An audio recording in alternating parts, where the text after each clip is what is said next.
মধ্যপ্রাচ্যের ভূ রাজনৈতিক উত্তেজনা নতুন করে বিপজ্জনক মোড় নিয়েছে। সাম্প্রতিক মার্কিন বিমান হামলার পর ইরান ও যুক্তরাষ্ট্রের মধ্যে চলমান দ্বন্দ্ব আরও তীব্র হয়ে উঠেছে। পরিস্থিতি এমন এক পর্যায়ে পৌঁছেছে যেখানে উভয় পক্ষের বক্তব্য ও সামরিক অবস্থান আন্তর্জাতিক অঙ্গনে বড় ধরনের উদ্বেগ সৃষ্টি করছে। বিশ্লেষকেরা সতর্ক করে বলছেন, বর্তমান পরিস্থিতি নিয়ন্ত্রণের বাইরে চলে গেলে এর প্রভাব শুধু মধ্যপ্রাচ্যে সীমাবদ্ধ থাকবে না, বরং বিশ্ব অর্থনীতি, জ্বালানি বাজার এবং আন্তর্জাতিক নিরাপত্তা ব্যবস্থার উপরও গভীর প্রভাব ফেলতে পারে। সাম্প্রতিক ঘটনা প্রবাহের পর ইরান প্রকাশ্যে যুক্তরাষ্ট্রকে কঠোর ভাষায় সতর্ক করেছে। তেহরান জানিয়েছে, দেশের সার্বভৌমত্ব ও নিরাপত্তার বিরুদ্ধে যে কোনো পদক্ষেপের জবাব দিতে তাদের সশস্ত্র বাহিনী সম্পূর্ণ প্রস্তুত রয়েছে।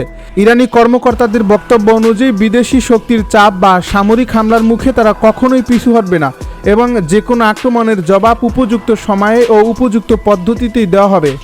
ইরানের পররাষ্ট্রমন্ত্রী আব্বাস আরাকচি সামাজিক যোগাযোগ মাধ্যমে দেওয়া এক বার্তায় যুক্তরাষ্ট্রের নীতির তীব্র সমালোচনা করেন। তিনি বলেন, বহুবার সামরিক ও রাজনৈতিক ব্যর্থতার অভিজ্ঞতার থাকা সত্ত্বেও ওয়াশিংটন আবারও এমন একটি পথ বেছে নিয়েছে যা পুরো অঞ্চলকে আরও অস্থিতিশীল করে তুলতে পারে। তার ভাষায়, ইরানের জনগণ ও সশস্ত্র বাহিনীর দৃঢ় মনোবলকে অবমূল্যায়ন করা একটি গুরুতর ভুল হবে। একই সঙ্গে তিনি ইঙ্গিত দেন যে বিদেশি সামরিক উপস্থিতি যতদিন এই অঞ্চলে থাকবে ততদিন উত্তেজনা ও সংঘাতের ঝুঁকিও বজায় থাকবে। ইরানি নেতৃত্বের বক্তব্যে বারবার উঠে এসেছে পারস্য উপসাগরের কৌশলগত গুরুত্ব। তারা মনে করিয়ে দিয়েছে, ইতিহাসের বিভিন্ন সময়ে এই অঞ্চলে বহিরাগত শক্তির হস্তক্ষেপ নানা ধরনের সংঘাত এবং অস্থিরতার জন্ম দিয়েছে। তেহরানের দাবি, আঞ্চলিক নিরাপত্তা নিশ্চিত করার একমাত্র পথ হল বিদেশি সামরিক প্রভাব কমিয়ে আনা এবং আঞ্চলিক দেশগুলোর মধ্যে সহযোগিতা বৃদ্ধি করা। এই উত্তেজনার পেছনে সাম্প্রতিক একাধিক সামরিক ঘটনার ভূমিকা রয়েছে। ইরান ও যুক্তরাষ্ট্র উভয় পক্ষই একে অপরের বিরুদ্ধে উস্কানিমূলক কর্মকাণ্ডের অভিযোগ তুলছে। সামরিক উত্তেজনা বৃদ্ধির পরপরই উভয় দেশের রাজনৈতিক ও সামরিক নেতাদের বক্তব্য আরও কঠোর হয়ে উঠছে। এর ফলে পরিস্থিতি শান্ত হওয়ার পরিবর্তে আরও জটিল আকার ধারণ করছে। মার্কিন প্রশাসনের পক্ষ থেকে জানানো হয়েছে, তাদের সামরিক পদক্ষেপ ছিল নিরাপত্তা ও কৌশলগত স্বার্থ রক্ষার অংশ, তবে ইরান এটিকে সরাসরি আগ্রাসন হিসেবে আখ্যায়িত করেছে। তেহরানের মতে, দেশের অভ্যন্তরে বা আঞ্চলিক স্বার্থের বিরুদ্ধে পরিচালিত যে কোনো সামরিক অভিযান আন্তর্জাতিক আইন ও জাতিসংঘ সনদের পরিপন্থী। মার্কিন হামলার পর ইরানের সামরিক কমান্ডো দ্রুত প্রতিক্রিয়া জানায়।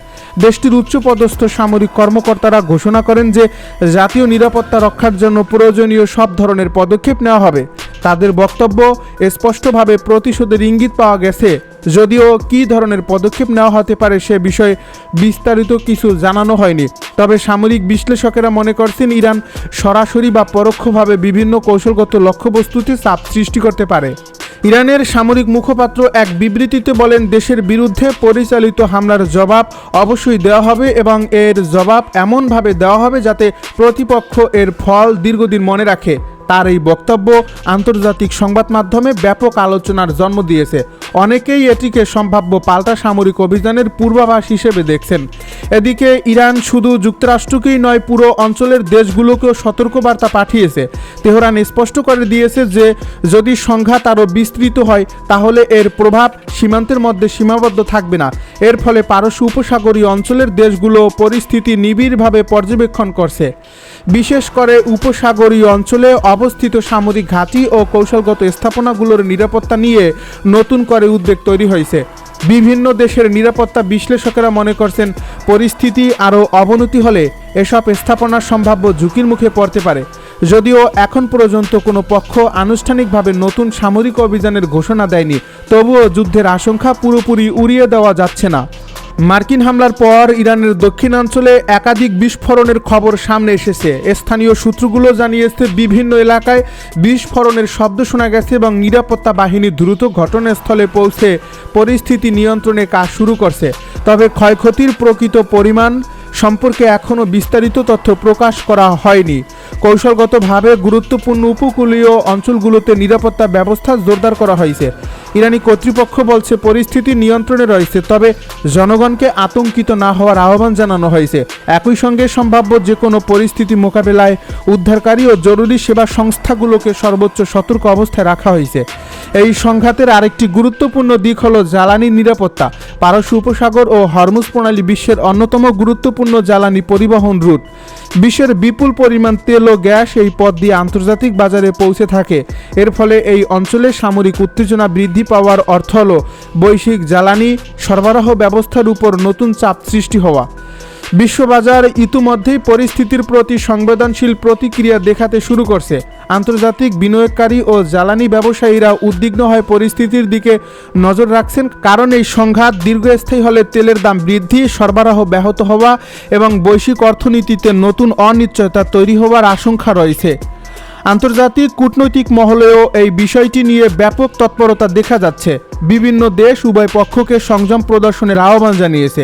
অনেকেই মনে করছেন বর্তমান এই পরিস্থিতিতে সামরিক পদক্ষেপের পরিবর্তে কূটনৈতিক আলোচনাই হতে পারে সংকট নিরসনের সবচেয়ে কার্যকর পথ। তবে মাঠের বাস্তবতা এবং উভয় পক্ষের কঠোর অবস্থান এই সম্ভাবনাকে জটিল করে তুলছে। মধ্যপ্রাচ্যের সাম্প্রতিক ইতিহাস প্রমাণ করে ছোট একটি সামরিক ঘটনা থেকেও বড় আকারের আঞ্চলিক সংঘাতের সূচনা হতে পারে। তাই বর্তমান এই পরিস্থিতি নিয়ে উদ্বেগ বাড়ছে আন্তর্জাতিক পর্যায়ে। রাজনৈতিক বিশ্লেষকেরা বলছেন এখন সবচেয়ে গুরুত্বপূর্ণ বিষয় হলো উত্তেজনা নিয়ন্ত্রণে রাখা। রাজনৈতিক বিশ্লেষকেরা বলছেন এখন সবচেয়ে গুরুত্বপূর্ণ বিষয় হলো উত্তেজনা নিয়ন্ত্রণে রাখা এবং এমন কোনো পদক্ষেপ এড়িয়ে চলা যা সরাসরি পূর্ণমাত্রার যুদ্ধে রূপ নিতে পারে।